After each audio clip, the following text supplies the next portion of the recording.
যাদের পিঠের দু সাইডে অতিরিক্ত চর্বি রয়েছে বা হাতে ব্যথা আছে, কাঁধে ব্যথা আছে, তারা এই ব্যায়ামগুলো করবে। আর এটা সাধারণত যোগা বেল্ট দিয়ে করলে ভালো হয়, কিন্তু আমাদের মতো সাধারণ ঘরে যোগা বেল্ট লাগে না, যে কোনো ওড়না দিয়ে বা কাপড় দিয়েই অনায়াসে করা যেতে পারে। ওড়নাটাকে ভালো করে শক্ত করে মানে হাতের সাথে বেঁধে নেবে, নিয়ে সাইড ব্যান্ড হবে, তুমি যতটা ব্যান্ড হতে পারবে ততটাই হবে, কিন্তু হাতগুলোকে সোজা রাখবে। এখানে দেখো অনেকে হাত হয়তো বেঁকিয়ে দিয়েছে, কিন্তু হাতগুলোকে চেষ্টা করবে সোজা রাখতে।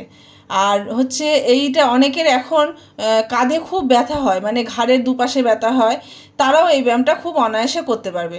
দেখো এটাও সেরকম সামনে নেবে, আবার পিছনে তুমি যতটা ব্যান্ড হতে পারবে। এটা একজন ভুল করছে, কিন্তু ওরকম করবে না, যে সোজাভাবে দাঁড়াবে, হাতটা পিছনে যতটা নিতে পারবে ততটাই নেবে, বডি পিছনে ব্যান্ড করবে না। আর এইটা হচ্ছে সব থেকে ভালো উপকার হচ্ছে, তুমি প্রথমে এক হাত ওপরে রাখবে, রেখে সাইড দিয়ে সামনে দিয়ে ঘোরাবে, ঘুরিয়ে আবার পিছন দিয়ে নিয়ে সামনে আসবে। এইটা করতে পারলে যাদের হাতে ব্যথা আছে তারা মানে খুব ভালো উপকার পাবে।